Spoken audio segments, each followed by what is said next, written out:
Hey guys, so this is my entry into that 70s build that Andy and I are hosting. It is the 7.5 centimeter anti-tank gun Pak 40 L46, which is initially tooled in 1975. My particular one is a Reeboks from 85, which is kind of good. I don't know how many guys that are in the build have noticed you can find actual old packagings of these kits. Like there were a few consignments at an old hobby store in Madison here, and the yellowed box, and like they're different. Like, so the main point of this build is the technology, not so much that it actually was boxed in 1975. So I'm going to do the whole thing on camera for the first time. So firstly, let's look at the kit itself. As you can see with all old stuff, they have just pictures of their other kits. And then we've got just sort of some, you can tow it with a 251, and there's the figures. I think the figures look a little silly, like that is what they look like, and I think they look a little bit cartoony. So my initial thing that I said I would do is I do a small dio base, 3 guys, and the gun. I'm not sure. All I'm promising is the gun gets done. Probably in more of a Dunkelgelb. So our instructions are in a strange format to me because it's not even our standard Tamiya book. It's this tiny little fold-out sheet. This side's got, here's our other kits. They were very into that in the old days. This side here, you can call that a painting guide. And then here's just a little picture of the done-up thing. Again, these figures, you can even tell they're cartoony looking from here. So, oh gosh, this thing is confusing. There we go. Let's go over these instructions. I'll do it this way. Okay. So step 1, we've got 2 half barrels. Now here's a problem, right? I don't mind trying to get this right, and I will. But one of the things that's the worst part about a 2-piece barrel is when they have a 2-piece muzzle brake on it as well. I know this is from 1975, so there's no getting around that. It's gonna suck to get that looking good, but we will do our best. So that's kind of complex for a 70s kit, because a lot of these, the tanks at least, were just 2-piece barrel and you jam it in there, and here you've actually got some elevation and breech assembly because you have to. So that actually looks kind of complex for 1970s style stuff. The next couple steps, we have this. Oh, it even tells you what things are. This says construction of muzzle brake, but that's not what this is. This is a cradle, if I remember correctly, from Andy, my artillery knowing friend. Yeah, but I mean, it does look pretty complex for 70s stuff. I mean, these are tiny little guys. Which, one of the reasons I picked this one is A, no tracks, and B, it actually looked kind of complex, and the Perth military site actually said this was more accurate than the modern Dragon Pak 40 as far as scale. Alright, there's our shield. I think it actually does have both sides. This is apparently movable. These little things here, I'm not sure what those are, but they're on every artillery piece I've ever done. Alright, so then it actually looks remarkably similar to a lot of modern things like the Vespa and stuff that I've done. Cradle, barrel breech goes into all this stuff. Then we're finally mounting it to the shield. But we're only in step 6 by this point. Then down here, construction of trail base. Trailer, maybe? I don't know. Again, that looks kind of complex though. I mean, that's a lot of little pieces. Revolve, it says. That might mean that it stays movable. One of my biggest issues about this kit, I'll tell you, is the shovel, because I hate molded on clasps from old Tamiya stuff, so I might have to scratch build a frickin' a tool clasp, which is silly because I've got, I swear, like hundreds of them laying around here from Dragon that I could use, but it's against our rules for the GB, so I won't be doing that. So here's these little legs that go back. Again, lots of little stuff. And then wheels. It looks like there's separate rubber for the tires, maybe? That looks pretty cool. All in all, 9 steps. Kind of complex for a 1970s kit, I feel. And then we'll go right back over to the figures really quickly. They all just feel a little short and a little cartoony, which almost gives me kind of a 70s feel, if you will. So I might build them anyway. Certain people like Ian from our Google Plus group are, you know, telling me to just dive into it. I don't know. And then we've got our little ammo box here. One thing that I do like about these old 70s Tamiya ones is that they used a lot of this tiger feeble kind of stuff. Like the little cartoony German guy. So the sprues, we have 3. We have this one first, which is just figures. And I believe like the ammo boxes? God, can't speak today. So the figures themselves, let me get in on this guy.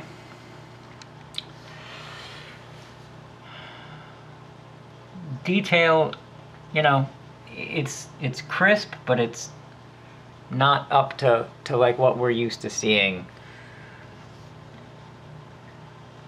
Separate arms, but the torso is molded on. And the legs, there's a lot of mold seams in the legs. That's on this guy particularly. Maybe go to this guy, he's at least in halves.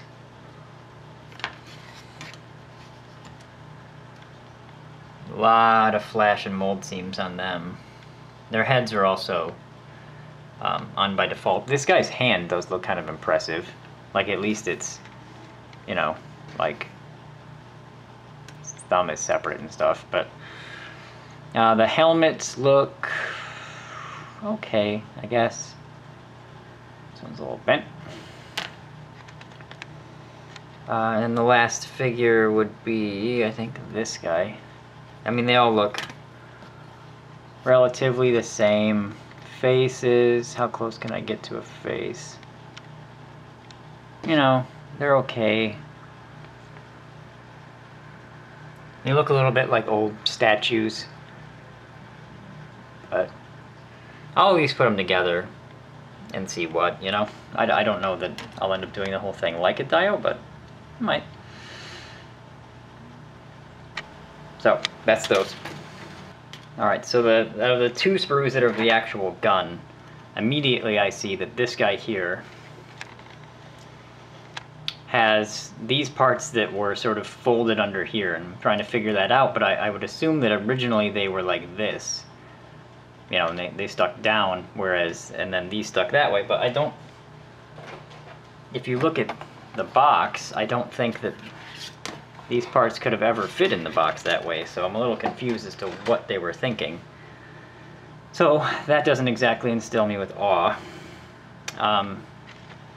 Looking at the majority of the sprue, we've got gun shield, which these parts seem affixed rather loosely.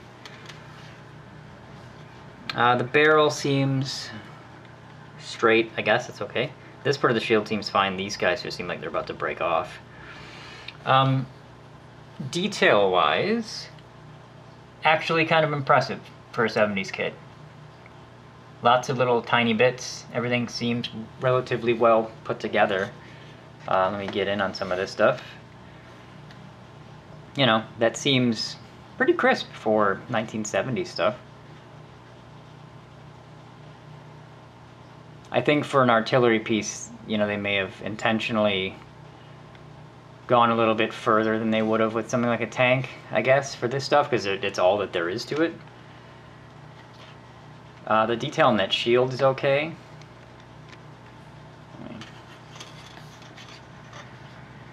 Looks alright. And then there's those other 2 pieces. It's not terrible looking stuff, but it's a little bit 70s feeling. It's a little old, kind of squishy Tamiya. This piece looks nice though. Pretty encouraging. That's sprue 1 of 2. And then our other sprue is this guy. The majority of which is taken up with wheels and hubs. And then I would assume these are the legs. Again, lots of little tiny stuff though.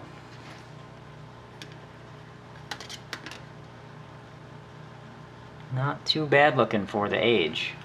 I will come in a bit on this stuff. You know, that's not bad. This is the thing that I'm worried about. So, oops. So this shovel, I just need there to be a little open clasp here. So I will be trying to scratch build that. And I think that's the only thing I'm going to have to do. We'll look at, there's the hubs to the wheels. That looks pretty good. I've seen them. There are multiple types, but that's one of them, and that looks pretty decent. It's okay anyway. And then the detail on these, the legs or whatever, that looks pretty good. And these are pretty small parts for a 1970s kit. So that's really all there is to it. There's just not much plastic to be had.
So base assembly is finished. It only took me about 2 days with the time that I had to work on it, a couple of sessions, maybe 2 or 3. Did the best I could on that barrel seam. The kit in general had some mold seams and flash, only a bit, but whatever. I mean, it's harder than what I'm used to building. The only major mess-ups I had were this little piece here that comes off right there. I had on upside down, if you pay attention to the video, and then the sight that looks through the gun shield, when I had initially installed it, it was pointing up in the air. So that had to be fixed as well. So apart from that though, it looks pretty sweet. The only thing left to glue on would be these wheels, which I want to do the tire separate, because there's a side for, or a wheel for each side, tire rather, like that. And I'll do that after I paint it. And then that's about it. So next step would be priming and base coat. Hello, Wisconsin!